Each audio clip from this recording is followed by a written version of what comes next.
Everyone, welcome to Shreyas LLB notes. आज हम criminology में पढ़ेंगे जुवेनाइल डेलिक्वेंसी। अगर आप इस चैनल पे न्यू हैं तो चैनल को लाइक, शेयर और सब्सक्राइब करना ना भूलें। तो चलिए स्टार्ट करते हैं। जुवेनाइल डेलिक्वेंसी यानी बाल अपराध। इसमें हम meaning, definition, types, causes, remedy और जुवेनाइल डेलिक्वेंसी इन इंडिया देखेंगे। तो सबसे पहले हम देखेंगे इसकी मीनिंग।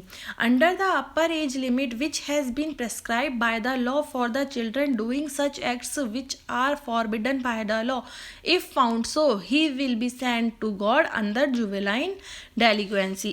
अधिकृत आयु सीमा जो कि लॉ के द्वारा बच्चों की निर्धारित की गई है, उसके अंतर्गत ऐसा कृत्य करना जो लॉ ने मना किया है, यदि ऐसा पाया जाता है तो उसे जुवेनाइल डेलिक्वेंसी के अंतर्गत कोर्ट भेजा जाएगा। Definition: according to Siddiqui, children of that age who have been forbidden and have prescribed up to age, if all these things or such offense are committed then they come under juvenile delinquency। जो चीज़ें मना कर रखी है और up to as prescribe कर रखी है, उस एज के बच्चे यदि ये सारी चीज़ें या इस तरह का अपराध करते हैं तो वे जुवेनाइल डेलिक्वेंसी के अंतर्गत आता है। Now, according to Shrelbert, if children do some such activities which spread chaos in society, then take an official action against them, then they come under juvenile delinquency। यदि बच्चे कुछ इस तरह की एक्टिविटी करते हैं जो समाज में अराजकता फैलाती है तो उनके अगेंस्ट एक ऑफिशियल एक्शन लेना पड़ता है, वह जुवेनाइल डेलिक्वेंसी के अंतर्गत आता है। According to section 2J of children act 1960, juvenile delinquency in the form of a delinquent child who has been found to commit an offense is a juvenile delinquent। Third है हमारा टाइप्स ऑफ जुवेनाइल डेलिक्वेंसी। इंडिविजुअल मतलब कि अकेले अपराध करना, group डेलिक्वेंसी group बनाकर अपराध करना, ऑर्गेनाइजेशन का मतलब ऑर्गेनाइजेशन द्वारा अपराध करना जैसे बैगिंग वगैरह इसमें आता है, और सिचुएशनल डेलिक्वेंसी इसमें क्या होता है, सिचुएशन के हिसाब से यदि कोई बच्चा क्राइम करता है तो वो इसमें आता है। Now act declare by law as juvenile delinquency: violation of any ordinance और लॉ, मतलब वायलेशन ऑफ एनी ऑर्डिनेंस मतलब और कोई भी लॉ को वायलेट कर रहे हैं। एंगेजिंग इन इलीगल ऑक्यूपेशन है ना, नोइंग एसोसिएशन विद वेरियस और इमोरल पर्सन्स, जानते हुए इमोरल पर्सन या एसोसिएशन के साथ जुड़ना। Now patronizing, visiting, gambling, habitual wandering about railroad, absenting from home without permission, घर से बिना परमिशन लिए निकल जाना, गैम्बलिंग करना है ना, इधर उधर घूमना, इधर उधर आदतन सड़कों पर घूमना, स्मोकिंग सिगरेट पीना सरकारी सार्वजनिक स्थानों पर, हैबिचुअल यूजिंग ऑब्सेंस और वल्गर लैंग्वेज इन पब्लिक, मतलब कि मतलब लोगों के मतलब भीड़ में लोगों के आगे मतलब गंदी भाषा में बात करना, गाली गलौच में बात करना, wandering in street at night without any person, रात के समय सड़कों पर बिना किसी कारण इधर उधर घूमना। अब आता है main crimes in juvenile delinquency. इसमें मेन क्राइम्स कौन से होते हैं? Theft, pick pocketing, hawking, trespassing, gambling, assault, breach of peace etcetera. Serious types में कौन सा होता है? House breaking, murder etcetera. Now causes of juvenile delinquency: family cause, biological cause, psychological cause, socio culture cause, association और political cause. अब family cause में क्या होता है? ब्रोकन होप, माँ या बाप मतलब कि माँ बाप किसी का माँ नहीं होना, किसी का बाप नहीं होना या दोनों का नहीं होना, तो ये हमारे आते हैं फैमिली कॉज में। मतलब कि डाइवोर्स हो जाता है या डेथ हो जाती है तो माता पिता का किसी एक का अभाव होना या दोनों का अभाव होना, ये ब्रोकन होम में आता है।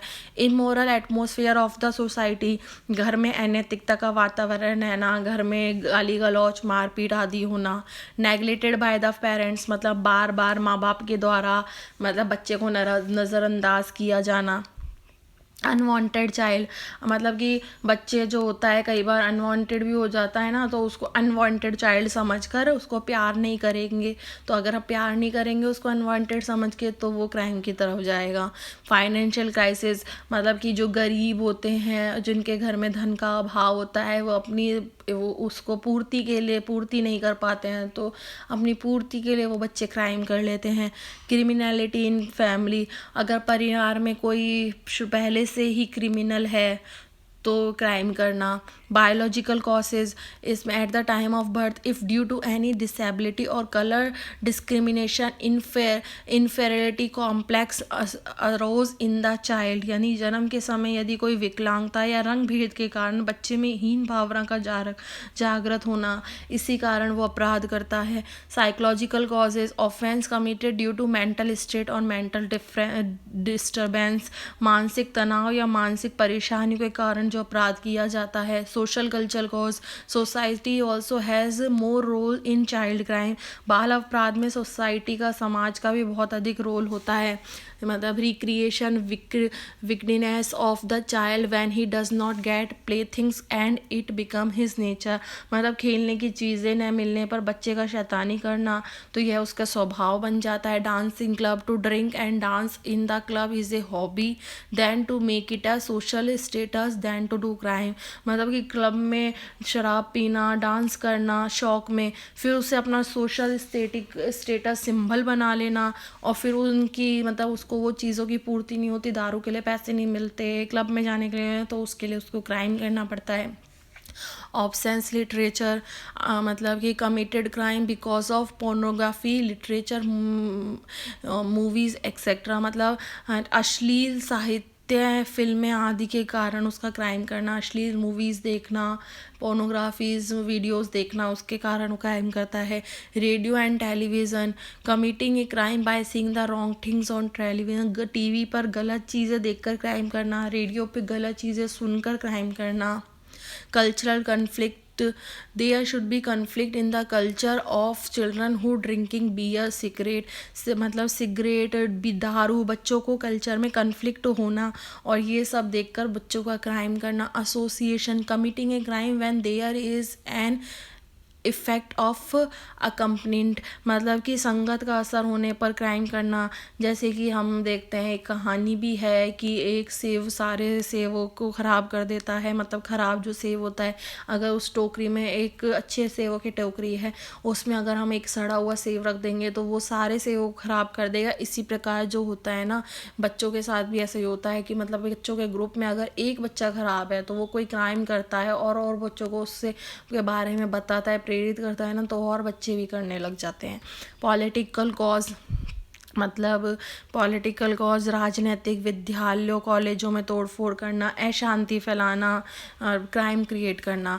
अब आएगा हमारा remedies for prevention of juvenile delinquency, to provide compulsory free education to children, मतलब रेमेडीज़ क्या होती हैं चाइल्ड जुवेनाइल डेलिक्वेंसी में प्रिवेंशन के लिए, माना सभी को फ्री में एजुकेशन प्रोवाइड कराना। To provide correctional home for orphans, अनाथ बच्चों को मतलब करेक्शनल होम प्रोवाइड कराना। To provide healthy entertainment to juvenile, बच्चों को हेल्दी एंटरटेनमेंट देना।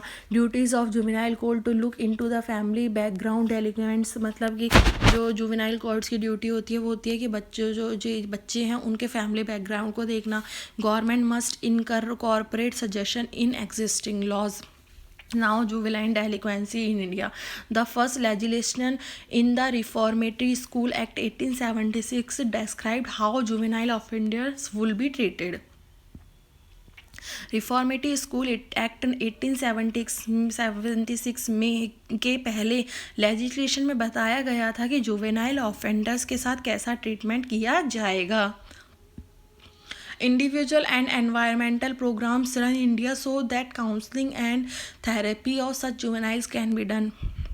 इंडिया में इंडिविजुअल और एनवायरमेंटल प्रोग्राम चलते हैं जिससे इस तरह के जुवेनाइल्स की काउंसलिंग और थेरेपी हो सके। अप्रेंटाइज एक्ट ऑफ 1850, मतलब 10 से 18 साल के बच्चे या बच्चियां जो क्राइम करते हैं तो उन्हें के सुधार पर क्या कार्य किया जाता है। Under section 399 of the IPC Indian crime processor act में भी बच्चों के रिफॉर्म की बात की जाती है। जो बच्चे 15 वर्ष के हैं रिफॉर्मेटिव या जुवेनाइल होम्स भेज दिया जाए। अंडर सेक्शन 562 सीपीसी इसमें कन्विक्ट को ऑफेंडर को बच्चे को कोर्ट से ही रिहाई मिल जाती है जेल ले जाने से पहले। अंडर सेक्शन 82 ऑफ आईपीसी 7 साल का बच्चा यदि कोई क्राइम करता है तो वह रेस्पॉन्सिबल नहीं होगा। Juvenile act justice act 1960, care and protection of children act 2000, the juvenile justice care and caution amendment 2006, the juvenile justice care and protection act 2015। इसमें यदि 16 से 18 वर्ष के बच्चे क्राइम करते हैं तो इनके सुधार पर कार्य किया जाएगा। अगर आपको वीडियो अच्छी लगी हो तो वीडियो को लाइक करें। Thank you.